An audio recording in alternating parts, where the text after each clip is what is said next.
আমি আমি নিজেও হত্যা হুমকি পেয়েছি। আমি এবং চিত্রনায়িকা বুবলি, আমরা দুজনেই দুটো প্রোগ্রামে, একটা প্রোগ্রামে না, দুইটা প্রোগ্রামে আমরা হত্যা হুমকি পেয়েছি। আমাকে আর বুবলি আপুকে আমাদেরকে হুমকি দেওয়া হয়েছিল, এবং এটা একবার না দুই। এবার সরাসরি বুবলি এবং বারিশা হককে হত্যা করার হুমকি দিয়েছিল অপু বিশ্বাস, তাও একবার না দুইবার।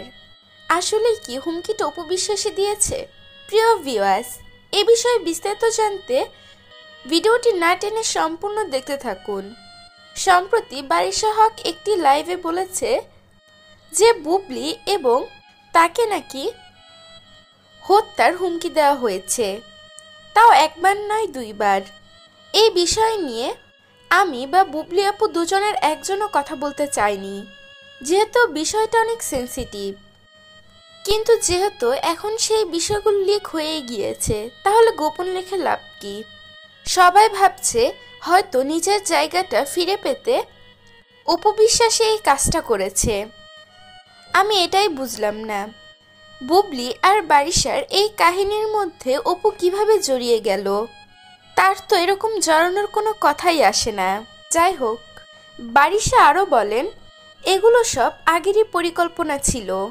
আমাদের দুজনের কারণে অনেকের কাজের ক্ষতি হচ্ছে, অনেকের কাজের পরিমাণ অনেকটাই কমে এসেছে, আর এই কারণেই তাদের দুজনকে সরিয়ে দিয়ে নিজের অবস্থানে ফেরত পেতে চায় তারা। আর বুবলির প্রতিদ্বন্দ্বী তো অপবিশ্বাস, তাই বারবার অপবিশ্বাসকেই এই প্রশ্নে আনা হচ্ছে। কিন্তু এতে অপবিশ্বাসের কোনোই হাত নেই বলে আমি মনে করি, কারণ সে এমনিই ঢালিউড কুইন, তার কাজের অভাব হবে না। সে এরকম একটা কাজ কখনোই করতে পারে না। বুবলি এবং বারিশার কারণে তার কাজের পরিমাণ একটুও কমেনি। সে তার জনপ্রিয়তার সাথেই রয়েছে, তার জনপ্রিয়তার বিন্দু পরিমাণ ভাটা পড়েনি। প্রিয় ভিউয়ার্স, এই বিষয়গুলো নিয়ে আপনাদের কি মন্তব্য তা জানিয়ে দেবেন আমাদের কমেন্ট বক্সে।